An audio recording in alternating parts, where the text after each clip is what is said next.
नमस्कार दोस्तों, स्वागत है आप सबका हमारे YouTube चैनल पर। इस कहानी के सभी पात्र और घटनाएं काल्पनिक हैं। यह सिर्फ आपके मनोरंजन के लिए बनाई गई है। टीकू चंद कस्बे के बड़े कारोबारी थे। उनकी पत्नी उर्मिला देवी घर में पंडितों को भोज पूजा पाठ करवा कर आए दिन उन्हें दक्षिणा देती रहती थी। वे आंख मीच कर पंडितों और बाबाओं पर भरोसा करती थी। वे आए दिन रत उद्यापन कराती थी, सो उनके घर में दूसरी सहेलियों का आना जाना भी लगा रहता था। हर उद्यापन के पहले शहर के बड़े साड़ी स्टोर से आदमी नए फैशन की साड़ियां लेकर घर आता और उर्मिला देवी खटाखट 15 एक जैसी साड़ियां बांटने के लिए निकाल लेती। फिर एक भारी साड़ी वे खुद के लिए पसंद करती और बहू शोभा को भी पुकारती और कहती कि तुम भी एक अच्छी साड़ी पसंद कर लो। उर्मिला देवी के घर में एक नामी बाबाजी का भी आना जाना था। उनके आशीर्वाद के बिना तो घर का पत्ता भी नहीं हिलता था। कुछ भी नया काम हो, बाबाजी उसका मुहूर्त निकालते और हवन करते, फिर उस काम की शुरुआत होती। उर्मिला देवी बाबाजी के आश्रम में जाती और सेवा करके आती। उनका विश्वास था कि घर में हर तरक्की बाबाजी के आशीर्वाद से होती है। हकीकत यह थी कि उर्मिला देवी व उनके जैसे ही दूसरे भक्तों की मदद से बाबाजी का आश्रम हरा भरा हो रहा था। जब उर्मिला देवी सेवा के लिए जाती तो अपनी बेटी कामिनी को भी साथ ले जाती। आश्रम में वे कहती, बाबाजी के पैर छूकर आशीर्वाद लो बेटी। बाबाजी भी कामिनी को आशीर्वाद देते और कहते, देखना हमारी कामिनी बेटी किसी राजा भोज को ब्याही जाएगी। उर्मिला देवी बाबाजी के मुंह से शुभ वचन सुनकर धन्य हो जाती। कामिनी निकली भी बहुत खूबसूरत। 4 से 5 साल बाद वह कॉलेज जाने लगी थी। जब इम्तिहान का समय आता, बाबाजी घर आते, कामिनी को आशीर्वाद देते। कामिनी भी उनकी शख्सियत से बहुत प्रभावित थी। कभी कभी अगर उर्मिला देवी सेवा के लिए न जा पाती तो वे कामिनी को भेज देती। उर्मिला देवी की बहू शोभा पेट से हुई। उर्मिला देवी तो बाबाजी के चरण पकड़कर बैठ गई और कहने लगी, कुछ ऐसा कीजिए बाबाजी, पहली बार में ही पोते का मुंह देखूं।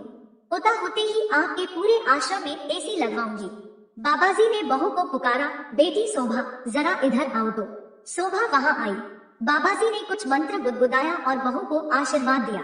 पोते की आस लिए उर्मिला देवी जीजान से अपनी एकलौती बहू की सेवा में जुटी रही।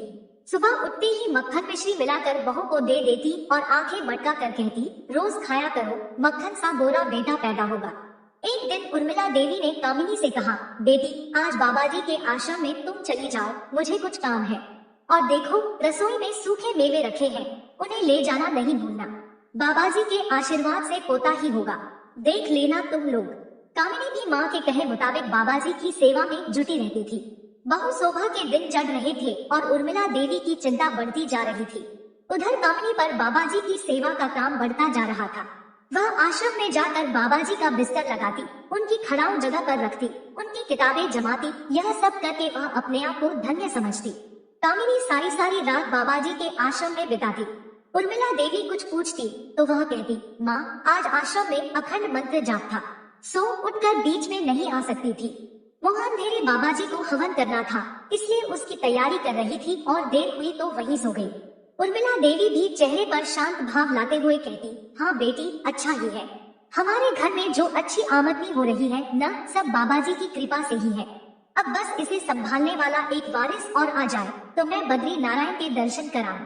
कामिनी घर से सलवार कुर्ता पहन चुन्नी ओढ़ कर जाती और सांझ ढलते ही छोटे छोटे कपड़े पहन किसी अप्सरा का रूप धारण कर लेती। वह अपनी जवानी का बाबाजी के साथ भरपूर मजा ले रही थी।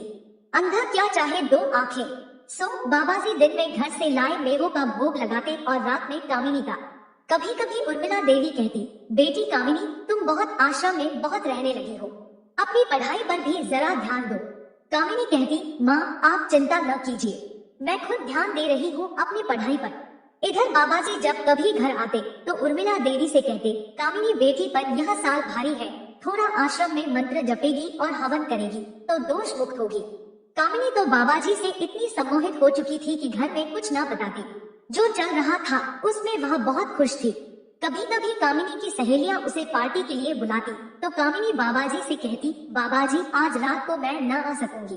बाबाजी कहते, अब तुम बिन हमारा जीवन असंभव है, तुम भी नहीं चाहोगी कि यह राज खुल जाए, एक रात की भी छुट्टी नहीं तुम्हें। कामिनी बाबाजी के डर के मारे जिद न करती और अपनी सहेलियों से कह देती कि घर में काम ज्यादा है, वह पार्टी में न आ सकेगी। जल्दी ही उर्मिला देवी के घर में खुशखबरी आ गई कि उनकी बहू शोभा ने बेटे को जन्म दिया है। उर्मिला देवी तो खुशी के मारे आसमान में उड़ने लगी थी। घर में बड़े ही जोर शोर से जश्न मनाया गया और बाबा जी का आश्रम उर्मिला देवी की कृपा से चमचमा उठा। अब पोते के साथ उर्मिला देवी और ज्यादा बिजी हो गई और उधर कामिनी बाबा जी के आश्रम में वह बाबा जी के खिलाफ एक शब्द भी सुनना पसंद नहीं करती थी। अब कभी कभी उर्मिला देवी कहती, बेटी कामिनी अब तुम आश्रम जाना छोड़ दो, पोता हो गया, मैं तो गंगा नहा ली, अब मैं फिर से बाबा जी की सेवा में जुट जाती हूँ। कामिनी कही, माँ कहाँ तुम इस उम्र में आश्रम में दौड़ भाग करोगी, अब तुम पोता संभालो, बाबा जी की सेवा में मैं कोई कमी न आने दूंगी। यह सुनकर उर्मिला देवी के चेहरे पर बड़ी सी मुस्कुराहट बिखर जाती। वे मन ही मन सोचती, आजकल लड़कियां इतना डिस्को में जाती है, अच्छा है कामिनी को यह हवा नहीं लगी, क्या फायदा 4 बॉयफ्रेंड्स बना लेगी और वहाँ नशा करेगी, इससे अच्छा है कि आश्रम में ही सेवा करे, कुछ पुण्य ही कमाएगी। उर्मिला देवी निश्चिंत होकर एक तीर्थ कर आई। उन्हें आए अभी 3 से 4 दिन ही बीते थे कि अस्पताल से फोन आया, आपकी बेटी अस्पताल में भर्ती है, आप जल्दी यहाँ आइए। उर्मिला देवी ने जैसे ही फोन सुना उनके तो हाथ पैर फूल गए। एक बार को तो उन्हें कुछ समझ ही नहीं आया कि वे क्या करें, लेकिन अपने आप को सहज किया। फिर झट से ड्राइवर को गाड़ी निकालने को कहा। वहां जाकर जब उन्हें सारी बात मालूम हुई तो उन्हें कानों सुने पर विश्वास ही न हुआ। मालूम हुआ कि कामिनी अस्पताल में बच्चा गिरवाने आई थी और उस दौरान उसकी अंदर की कोई नस फट गई, जिसके चलते उसके शरीर से बहुत खून बह गया और उसकी जान को खतरा हो गया। उर्मिला देवी तो समझ ही नहीं पाई कि यह कब और कैसे हो गया। कामिनी अभी बेहोशी की हालत में थी। जब कामिनी को होश आया तो उर्मिला देवी ने उसके सिर पर हाथ फेरते हुए पूछा, यह कैसे हो गया बेटी? कामिनी सिर्फ इतना ही कह पाई, बाबा जी। यह सुनकर उर्मिला देवी के तो जैसे तन-बदन में आग लग गई। वे कहने लगी, क्या बाबा जी ने जबरदस्ती की तुझसे? कामिनी बोली, नहीं माँ, सब मेरी मर्जी से, मुझे नहीं मालूम कि क्या हो गया है, लेकिन बाबा जी का साथ मुझे अच्छा लगता है। उसकी बात सुनकर उर्मिला देवी का गुस्सा बेकाबू हो गया। फिर भी अपनी व कामिनी की इज्जत की खातिर अपने आप को शांत कर वे बोली, बेटी क्या सोचा और क्या पाया? खैर अस्पताल में तो उन्हें मुंह बंद रखने में ही समझदारी नजर आई। कामिनी को अस्पताल से डिस्चार्ज करवा कर वे घर लाई। सेठ नीकू चंद ने जब सच्चाई सुनी तो उनके पैरों तले जैसे जमीन खिसक गई। पर अब क्या भी क्या जा सकता था, आखिर इस सब में कामिनी भी तो शामिल थी। हाँ, उर्मिला देवी का बेटा आलोक कहने लगा, देखा माँ, बाबा जी की अंधभक्ति का नतीजा। मैंने तुम्हें कितनी बार समझाया था कि घर में जो कुछ है वह पिताजी व मेरी मेहनत का फल है, बाबा जी के आशीर्वाद से कुछ नहीं होता है। लेकिन माँ, तुम्हें तो उन पर इतना विश्वास था कि तुम मेरी एक भी बात ध्यान से सुनती तक नहीं।